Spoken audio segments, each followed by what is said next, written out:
Work, energy and power, कार्य, ऊर्जा और शक्ति के न्यूमेरिकल्स देख रहे हैं। बहुत कुछ हम देख चुके हैं, नहीं देखा हो तो कृपया देख लेवे, है ना। आगे फिर और जितना अभ्यास करेंगे हम देखते जाएंगे आगे, है ना।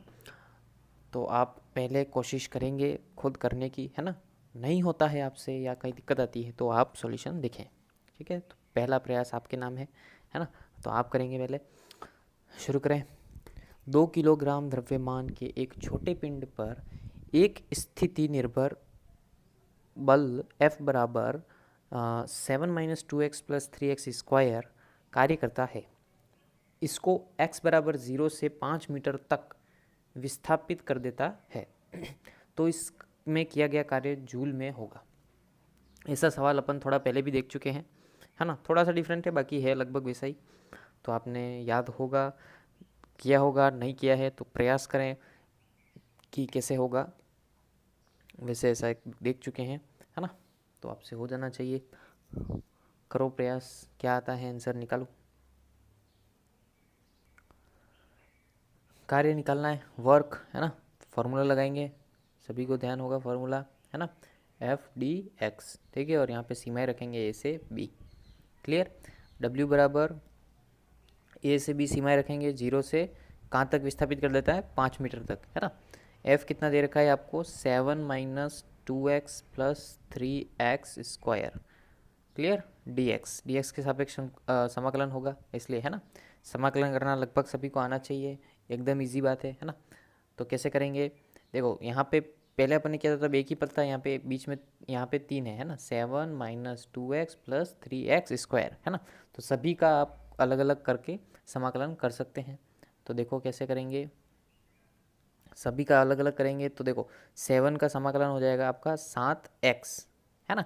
अगर कुछ नहीं हो, कोई कांस्टेंट हो तो उसका केवल समाकलन क्या होगा उसके साथ, जैसे 7 है तो 7x, 8 है तो 8x, कोई बात नहीं, है ना। क्योंकि कांस्टेंट तो बाहर रहता है, वैसे ही फिक्स जो अंदर है उसका केवल एक समाकलन क्या आएगा, x, ओके। सीमाएं आपको रखनी है 0 से 5, क्लियर। माइनस कितना था, 2x का समाकलन क्या होगा, 2x² / 2, है ना। समाकलन का फॉर्मूला सभी को ध्यान होगा, x की घात n है और उसका अगर आप समाकलन कर रहे हैं तो उसका समाकलन क्या आएगा, x की घात n+1/n+1, है ना। तो यहाँ पे 2x था तो 2 तो कांस्टेंट है, वैसा का वैसा ही रहेगा। अब x के ऊपर घात कितनी है, 1, तो x², एक घात जुड़ जाएगी, 1 + 1 2, है ना। तो x²/2, वही सीमाएं 0 से 5, ओके। प्लस फिर क्या है 3x², तो 3 कांस्टेंट, x² था तो कितना हो जाएगा x³, और जो ऊपर है वही नीचे, है ना। और सीमाएं लग जाएंगी 0 से 5, क्लियर। अब सॉल्व करो इनको, कुछ नहीं करना है, सीमाएं आपको अंदर रखनी है ना। ऊपर वाली सीमा पहले रखेंगे, नीचे वाली सीमा बाद में रखेंगे। अब जैसे यहाँ पे 2 से 2 कट रहा है, यहाँ पे 3 से 3 कट रहा है। आपको कुछ नहीं करना है, ये सारी वैल्यू इसके अंदर रखनी है ना। पहले जैसे इसमें 5 रखना, माइनस फिर ये 0 रखना है ना। फिर जैसे यहाँ पे x² में x की जगह पहले 5 रखना, फिर 0 रखना, है ना। तो 0 का तो वैल्यू वैसे ही 0 आएगी, इसलिए रखने का कोई सेंस नहीं है, केवल आप ये रखेंगे अंदर। और जो कट रहा हो काट देना, जोड़ बाकी गुणा भाग करेंगे तो लगभग आपका आंसर कैसा आएगा, देखो 35 माइनस इधर आ जाएगा 25 और ये आ जाएगा लगभग 125, है ना। तो ये कट जाएगा और बचेगा कितना, टोटल 135, क्लियर। तो जोड़ बाकी गुणा भाग तो आप करेंगे, खुद से प्रयास करेंगे, है ना, तभी मजा आएगा। तो आंसर आ गया आपका 135 जूल, ओके। तो क्वेश्चन को ही इतना हार्ड नहीं है ना। फॉर्मूले सब वही हैं जो अब तक यूज़ में लेते हुए आए हैं, वही हमको करना है, ओके। घबराने वाली कोई बात नहीं है, जितना अभ्यास करेंगे उतना आपका हाथ मक्खन की तरह चलेगा। आगे देखो, 1 ग्राम व 9 ग्राम द्रव्यमान के 2 पिंड हैं साहब, समान गतिज ऊर्जा के साथ गतिमान है। एक 1 ग्राम का है, एक 9 ग्राम का है ना। लेकिन दोनों की गतिज ऊर्जा क्या है, सेम है ना। तो उनके रेखीय संवेगों के परिमाण में अनुपात होगा। तो भाई साहब आपको संवेगों का अनुपात निकालना है यहाँ पे। तो सबसे पहली बात, संवेग का फॉर्मूला सभी को ध्यान होगा, क्या होता है, द्रव्यमान इंटू वेग, है ना। तो संवेग का आपका फॉर्मूला क्या हो गया, द्रव्यमान इंटू वेग, अब देखो साहब, आपको दोनों की क्या दे रखे हैं, केवल द्रव्यमान दे रखे हैं, और ये कह रखा है कि दोनों की गतिज ऊर्जा समान है ना। तो यहाँ पे आपको गतिज ऊर्जा समान दे रखी है, तो हम यहाँ पे क्या करेंगे, दोनों की गतिज ऊर्जा को समान कर देते हैं, दे रखा है हमको, है ना। तो क्या करोगे, हाफ एम वी स्क्वायर, और वेग पहले का अलग रख देते हैं, दूसरे का अलग, है ना।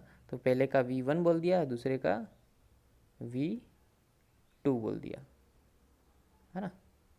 ठीक साहब, क्योंकि हमको संवेगों का अनुपात निकालना है, तो संवेगों के अनुपात में आपको द्रव्यमान चाहिए और वेग चाहिए। तो द्रव्यमान तो आपको सवाल में दे रखा है 1 ग्राम और 9 ग्राम, लेकिन वेग हमको दिया हुआ नहीं है। तो वेग हमको नहीं दिया है, तो हम कुछ ना कुछ कैसे भी निकालेंगे। तो कैसे निकालेंगे, तो आपको गतिज ऊर्जा समान है, वो दे रखी है, तो गतिज ऊर्जा समान रख के उनसे आप वेग का अनुपात निकाल लेंगे, वो हमको सहायता करेगा संवेग का अनुपात निकालने में। Okay, clear. हाँ, क्या कर रहे हैं दिमाग में आपके रहना चाहिए, ठीक है। तो अब v1 आपने दोनों की गतिज ऊर्जा सेम रख दी। ओके, अब क्या होगा साहब, देखो दोनों का द्रव्यमान भी रख दो, तो क्या हो जाएगा, हाफ, एक है 1 v1 स्क्वायर बराबर हाफ, एक कितना है द्रव्यमान 9 v2 स्क्वायर। ओके, तो जितना हो सकता है कट रहा हो तो काट दो, नहीं तो पक्षांतरण कर दो, है ना। तो ये कट रहा था, काट दिया, और पक्षांतरण कर दिया, क्या आ जाएगा, v1 square upon v2 square equals to 9/1। Clear है यहाँ तक, कोई तकलीफ है ना। जो कट रहा था काट दिया, पक्षांतरण कर दिया, ये आ गया। अब देखो v1 square upon v2 square 9/1 आया है ना। तो दोनों तरफ क्या कर लोगे, वर्गमूल ले लेंगे। तो वर्गमूल ले लेंगे तो उससे क्या आ जाएगा, v1 अपॉन v2 आ जाएगा। कितना आ जाएगा, 9 का वर्गमूल हो गया 3, और नीचे एक, कितना भी वर्गमूल करो एक ही आएगा, और एक अपॉन में एक आप लिखो चाहे नहीं लिखो, कोई दिक्कत नहीं है, ठीक है। आपकी इच्छा हो तो लिख देना, नहीं हो तो कोई बात नहीं, है ना, क्योंकि वैल्यू तो वही रहेगी, ठीक। तो v1 अपॉन v2 कितना आया आपका, 3। ओके, अब अपने को संवेगों का अनुपात निकालना है ना। तो संवेग का अनुपात निकालने के लिए क्या करते हैं, वही द्रव्यमान इंटू वेग बटा द्रव्यमान इंटू वेग, है ना। अब इसके अंदर वैल्यूज रखो, m1 कितना दे रखा है 1, m2 कितना दे रखा है 9, और v1 अपॉन v2 पूरा अपन ने अभी कितना निकाला, इंटू 3, है ना। v1 अपॉन v2 कितना आया अभी 3। बस अब देखो इसको सॉल्व करो, कितना आएगा 1/3, है ना। तो ये आ जाएगा 1/3। तो 1/3 का मतलब क्या हो गया, 1:3। क्लियर। तो आपका आंसर देखो ऑप्शन 1:3 आ रहा है। ओके, आगे देखो, एक 60 किलोग्राम भार का एक व्यक्ति रोटी की ऊर्जा जो कि 10,000 कैलोरी ऊष्मा उत्पन्न करती है का उपयोग पहाड़ी पर चढ़ने में करता है। यदि व्यक्ति का शरीर 28% दक्षता पर कार्य करता है तो वह पहाड़ी पर चढ़ सकता है। निकालो भाई, करो प्रयास, हो जाएगा। थोड़ा सा ध्यान रखना है ना। दक्षता कितनी दे रखी है, 28%, और आपको ऊष्मा किस में दे रखी है, कैलोरी में, है ना। तो कैलोरी में दे रखी है, आप पहले प्रयास करो फिर देखना, है ना। चलो, आप हमें क्या ज्ञात करना है, देखो एच अपने को निकालना है, ऊंचाई, है ना। लेकिन हमको क्या क्या दे रखा है, ऊर्जा दे रखी है दो फॉर्म में, है ना। एक अपन स्थिति ऊर्जा के फॉर्म में निकाली है, और एक उसको आपको डायरेक्ट किस में दे रखी है, कैलोरी में दे रखी है। और अब इंसान की, उसकी जो भी व्यक्ति है उसकी दक्षता कितनी दे रखी है, 28%, है ना। कहने का मतलब वो जितनी भी कैलोरी ले रहा है ना ऊर्जा, उसका 28% यूज़ में होने वाला है ना। तो केवल 28% उसका यूज़ में आएगा, बाकी तो अपने को मतलब है नहीं। ओके, तो देखो कैसे करेंगे, 10,000 कैलोरी आपको ऊर्जा दे रखी है रोटी से या जिससे भी, है ना। अपने को मतलब है सवाल में 10,000 कैलोरी दे रखा है। तो पहली बात तो कैलोरी में यूज़ में नहीं लेंगे, क्योंकि कैलोरी में हम यहाँ पे वर्क या जब भी जो भी निकालते हैं किस में निकालेंगे, जूल में, है ना। तो आपको एक रिलेशन दे रखा था, याद हो तो, कि कैलोरी, 1 कैलोरी बराबर 4.2 जूल, है ना। तो यहाँ पे कैलोरी में ना यूज़ करके जूल में यूज़ करेंगे। तो 1 कैलोरी में 4.2 जूल है, तो 10,000 कैलोरी में कितने जूल होंगे, इंटू 4.2 कर दो, है ना। समझ में आया यहाँ तक, 10,000 कैलोरी में कितने जूल होंगे, 4.2 का गुणा कर दो। क्लियर। लेकिन अब उसकी दक्षता कितनी है, 28%। तो इस पूरे का क्या निकालोगे, 28%, है ना, क्योंकि यूज़ में तो उतना ही है हमारे लिए। दक्षता कितनी है, 28%, तो उसका 28% निकाल दिया। क्लियर। बराबर ये किसके बराबर आएगा, ये पूरा ये जो भी आपकी एनर्जी आएगी ये किसके बराबर आएगी, किसके बराबर आएगी, जो हम फॉर्मूला लिखते हैं, फॉर्मूला किसका कितना होता है स्थिति ऊर्जा का, mgh, है ना। तो स्थिति ऊर्जा का फॉर्मूला mgh के बराबर होगा, जिसमें m कितना दे रखा है आपको, व्यक्ति कितना किलो का है 60, और g की वैल्यू होती है 9.8, सभी को पता है, और h हमने को ज्ञात करना है। बस ये फॉर्मूला था, इसमें हमने रख दिया, सॉल्व करना है। समझ में आया। 10,000 कैलोरी दे रखा था, इसको जूल में बदला है, जूल का और इस पूरे का केवल 28% दक्षता है, तो उसका 28% निकाला, इंटू 28/100 कर देना है ना। ये पूरा आपका स्थिति ऊर्जा के बराबर होता है। तो स्थिति ऊर्जा क्या होती है, mgh, तो हमने m रखा, g रखा, और h अपने को ज्ञात करना है। बस अब इसके अंदर सॉल्व करना है, गुणा भाग जोड़ बाकी करेंगे आप, इतना तो आप पे छोड़ेंगे, है ना। तो गुणा भाग आप ज़रूर करेंगे और आंसर निकालेंगे, कितना आता है देखो, करो जोड़ बाकी गुणा भाग तो करो, कितना आएगा निकालो। एच ये लगभग जाएगा 100 × 28, है ना, बाई टीपी कर देंगे, इधर से उधर ले लेना, है ना। केवल एच को एक तरफ सिंगल रख देना, बाकी जितने भी आंकड़े सब दूसरी तरफ, है ना, ताकि जो कटना हो कट जाए, बचे जो आपका आंसर। ओके, तो ये पॉइंट से पॉइंट हट जाएगा, 6 7, है ना, 7 से ये हो जाएगा 2 14 2, लगभग आ जाएगा ये आपका 20, है ना। एच आपका आ जाएगा 20, देखो ऑप्शन 20 मीटर। ओके, जोड़ बाकी गुणा भाग ये सब तो आप जितनी प्रैक्टिस करोगे उतना आपका हाथ साफ होगा, फटाफट आपसे होने लग जाएगा। ओके, आगे देखें। एक गेंद 10 मीटर की ऊंचाई से गिराई जाती है, यदि टक्कर से 40% ऊर्जा की हानि होती है, तो पहली टक्कर के बाद गेंद किस ऊंचाई तक उछलेगी। वाह वाह, अति उत्तम, निकालो, करो प्रयास, क्या दे रखा है, क्या ज्ञात करना है, सोचो। हो गया, देखो क्या ज्ञात करना है, एच निकालना है ना, ऊंचाई किस ऊंचाई तक उछलेगी। ठीक है, गेंद की 10 मीटर की ऊंचाई से गिराई जाती है और यदि टक्कर से 40% की ऊर्जा की हानि होती है ना। तो पहले तो गेंद की जब 10 मीटर की ऊंचाई से गिराई जा रही है तो प्रारंभिक ऊर्जा क्या होगी, तो 10 मीटर की ऊंचाई पे ऊर्जा कितनी होगी भाई, निकालो स्थिति ऊर्जा mgh, है ना, 10 मीटर की ऊंचाई पर। तो m तो अपने को पता नहीं है ना, जी आप लिख लो 10, और 10 मीटर की ऊंचाई से यानी कि 10, तो कितना हो गया टोटल, कितना आ जाएगा mgh, कितना आ जाएगा 10 × 10 100 m। m पता नहीं है तो कोई बात नहीं, m का m रहने दो, है ना। 100 m ये आपकी स्थिति ऊर्जा है, प्रारंभिक ऊर्जा है। ओके, तो प्रारंभिक ऊर्जा आपकी 100 m है। अब क्या कह रहा है कि यदि टक्कर से 40% ऊर्जा की हानि होती है, तो पहली टक्कर के बाद किस ऊंचाई तक गेंद उछलेगी। तो 40% की तो हानि हो गई, तो बची कितनी ऊर्जा, 60%। क्लियर है ना, देखो 40% तो ऊर्जा की हानि हो गई, तो बची कितनी अपने पास गेंद में, 60%। तो 60% कितना हो जाएगा, पहले कितनी थी 100 m, है ना, उसका बचा कितना आपके पास 60%, तो कितना आ जाएगा ये 60%, 100 से 100 कट गया, बचा कितना 60 m। क्लियर, अब 60 m आपके पास एनर्जी बची है और आपको क्या निकालना है, गेंद किस ऊंचाई तक उछलेगी, है ना। तो आपको निकालनी है हाइट। ओके, तो यहाँ पे वही बात कि अगली जो mgh होगा आपका, है ना, वो कितने के बराबर होगा, उसके 60% के बराबर, जो अभी अपने निकाला है ना 60 m, इसके बराबर आएगा। तो इसमें जो h होगा वो आपका आंसर आ जाएगा। तो रखो, m से m तो कट गया, h बराबर कितना आ जाएगा 60/g, g यानी कि वही 10, है ना, तो 0 से 0 कट गया, बचा कितना 6, तो h कितना आ गया आपका 6 मीटर। क्लियर, फॉर्मूले वही हैं, कुछ नया नहीं है, थोड़ा सा दिमाग लगाना है परिस्थितियों के हिसाब से कि कहाँ पे अपन किसका यूज़ में लेंगे। ओके, यदि किसी वस्तु पर F बल आरोपित करने पर यह V वेग से चलती है तो शक्ति होगी। अब यहाँ पे फॉर्मूला निकाला गया है, फॉर्मूला आपको डायरेक्ट फॉर्मूला पूछा है।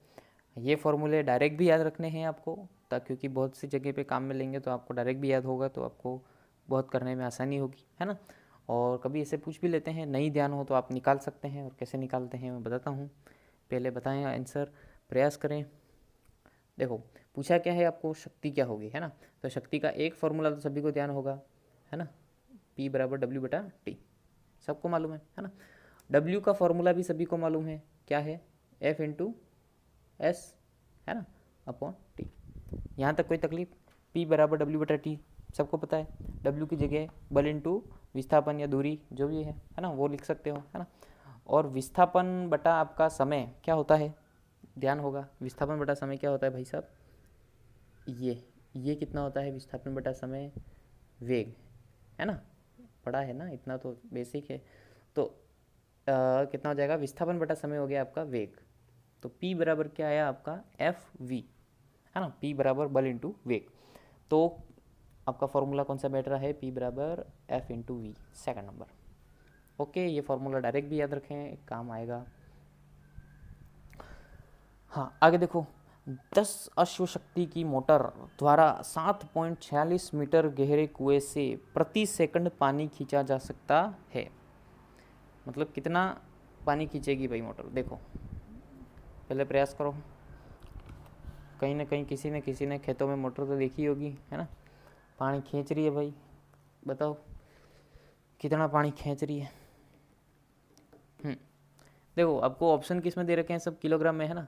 इसका मतलब आपको इतना दिमाग में तुरंत क्लियर हो जाएगा, हमको निकालना क्या है भाई, क्या निकालना है, एम। ओके, अब लगाओ दिमाग, क्या दे रखा है और आप एम कैसे निकालोगे, करो करो, हो गया। देखो 10, आप वीडियो पॉज करके या कैसे भी पहले खुद प्रयास जरूर करें, है ना। हाँ 10 अश्व शक्ति, तो आपको पी दे रखा है 10 अश्व शक्ति, ठीक है। तो जनरली हम कभी भी काम में क्या लेंगे, कोई भी मात्रा अशक्ति के लिए हम काम में क्या लेते हैं, वाट, है ना। लेकिन आपको यहाँ पे पावर शक्ति जो दे रखी है वो वाट में नहीं दी है, आपको अश्व शक्ति में दे रखा है। तो यहाँ पे एक रिलेशन काम में आता है जो आपको बताया होगा, आपको ध्यान भी होगा, नहीं ध्यान हो तो ध्यान रखें कि एक हॉर्स पावर यानी कि एक अश्व शक्ति किसके बराबर होती है, 746 वाट के, है ना, 746 वाट के आपके एक हॉर्स पावर बराबर होता है। तो यहाँ पे कुल कितनी शक्ति, अश्व शक्ति काम कर रही है मोटर, 10, है ना। तो 10 हॉर्स पावर की मोटर है, इसका मतलब कितना वाट की पावर हो गया, 7460 वाट।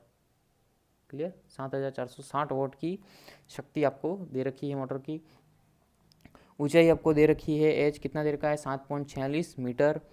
ओके, और प्रति सेकंड, है ना, तो प्रति सेकंड तो टी बराबर 1 सेकंड लिखना है बस। फॉर्मूले में रखो वैल्यू, देखो कैसे करेंगे, पी बराबर डब्ल्यू बटा टी, डब्ल्यू की जगह एम जी एच बटा टी। ओके, तो यहाँ पे हमें क्या ज्ञात करना है, एम, है ना, एम ही निकालना है। तो बचे हुए को सबको उधर भेज दो, पक्षांतरण कर दो, तो क्या आ जाएगा, एम बराबर पी टी अपॉन में चला जाएगा, नीचे चला जाएगा जी और एच। बस इस फॉर्मूले में वैल्यूज रखो, पी की वैल्यू रखो, टी की वैल्यू रखो, जी और एच की वैल्यू रखो, देखो क्या आता है, एम बराबर कितना आता है, 7460 इंटू प्रति सेकंड है इसलिए 1 बटा जी की वैल्यू 10 और एच कितना दे रखा है 7.46। क्लियर, बस अब यहाँ 7.46 भी वैल्यू भी ऐसी दी है आपको कि तुरंत फट से कट जाएगा, है ना। तो कट जाएगा और ये 2 जीरो और बचा कितना आपका 100। हाँ, तो इसको सॉल्व करेंगे 100 आ जाएगा, तो आपका आंसर सीधा सीधा आ गया, कितना आ गया, बी, 100 kg। ओके, छोटे से फॉर्मूले हैं, वही फॉर्मूले हैं, उनको बस आपको थोड़ा आगे पीछे करके यूज़ में लेना है। ओके, प्रयास करेंगे, बिल्कुल सब समझ में आ जाएगा। हाँ सर, आगे देखो, 12 अश्व शक्ति की एक मोटर 8 घंटे प्रतिदिन काम में लाई जाती है, तो इस मोटर को 10 दिन तक काम में लिया जाए तो 50 पैसे के हिसाब से कितना खर्चा आएगा। अब ऐसे बहुत से सवाल हैं, अब ऐसे चाहे तो सवाल में 1 घंटे तक इसके सवाल करवा सकता हूँ, है ना। ये बल्ब जलाया, पंखा चलाया ने, बहुत सारे हैं। पर आप जितनी खुद प्रैक्टिस करेंगे अपने हिसाब से वो भी करें, है ना। एक आधा कैसे होता है वो बता देते हैं, क्योंकि इसमें कुछ नहीं करना है, इसमें एक सिंपल सा फॉर्मूला है, उसमें सबकी वैल्यू रखो, सॉल्व करो, आंसर आ जाएगा। क्लियर? हाँ, तो आता हो तो करे प्रयास, नहीं तो देखो। एक तो पहले फार्मूला बता देता हूँ, फिर देखो कैसे करना है। पहले जो आप जो ऊर्जा निकालोगे, है ना, पहले कितनी व्यय की अपने ऊर्जा वो निकालोगे, तो वो जो व्यय ऊर्जा आएगी वो किस में आएगी, पर यूनिट में आएगी, है ना। जो आपका जो बिल आता है इलेक्ट्रिसिटी का, तो आपने सुना होगा, है ना, कि कितने यूनिट बिल आया, है ना। आपका आंकड़ा जैसे 300 यूनिट बिल आया, 250 यूनिट बिल आया, है ना। तो पर यूनिट जो भी रेट चल रहा है, 5 रुपये, 6 रुपये, 10 रुपये, है ना। कॉमर्शियल का अलग होता है, घरेलू का अलग लगता है चार्ज। तो जैसे भी जो भी पर यूनिट है, जैसे 100 यूनिट आपका जलाया आपने इस महीने, है ना, तो 100 यूनिट पर यूनिट कितना चार्ज लगता है, जैसे 10 रुपया लगता है, तो 100 यूनिट जलाया तो कितना रुपया बिल आएगा, 1000 रुपया। ओके, तो उसी हिसाब से यहाँ पे अपन सवाल कर रहे हैं। तो पहले तो आप निकालते हैं कि कितना यूनिट आपने खर्च किया, है ना। तो उसका फॉर्मूला होता है कि वॉट, यानी कितनी अपने वो शक्ति वाट में लेनी है आपको, कितने घंटे तक चलाया तो घंटे, इंटू दिन, कितने दिन तक चलाया, बटा 1000। ये फॉर्मूला है, नोट कर लें। व्यय ऊर्जा निकालना हो तो क्या करेंगे, कितने वाट का है ना, जो भी यंत्र है आपका, पंखा, मोटर, बल्ब, जो भी है वो कितने वाट का है, इंटू कितने घंटे जला, इंटू कितने दिन तक जला, बटा 1000। क्लियर? इससे आपका क्या आएगा, इसको सॉल्व करोगे तो आपका जो भी आएगी वो कितनी यूनिट आपने बिजली जलाई वो आएगी। क्लियर? अब अगर आपको खर्चा निकालना है तो पर यूनिट आपको जितना भी दे रखा है, जैसे यहाँ पे अपने को 50 पैसा दे रखा है, आपको कितना भी दिया हो तो उसका आपको उससे गुणा कर देना है और आपका टोटल खर्च जो भी आएगा बिल वो आ जाएगा। क्लियर? अब देखो साहब, अपन यहाँ पे क्या करेंगे, फॉर्मूला लगाना है। देखो वही वाट इंटू घंटे इंटू दिन बटे 1000। तो यहाँ पे एक चीज़ ध्यान रखनी है, वही जो भी इससे पहले वाले सवाल में अपन ने देखी थी, कि आपको यहाँ पे क्या दे रखा है, शक्ति पी कितना दे रखा है, 12 हॉर्स पावर, है ना। वॉट में नहीं दिया है तो आपको वॉट में बदलना पड़ेगा, तो 12 इंटू 746 वाट, है ना। हॉर्स पावर से वॉट में बदलने के लिए 746 से गुणा करेंगे। क्लियर? अब रखो वैल्यू अंदर, कितनी आ जाएगी, व्यय ऊर्जा बराबर 12 इंटू 746 इंटू कितने घंटे जलाया, 8, कितने दिन तक, 10 दिन तक, बटा 1000। क्लियर?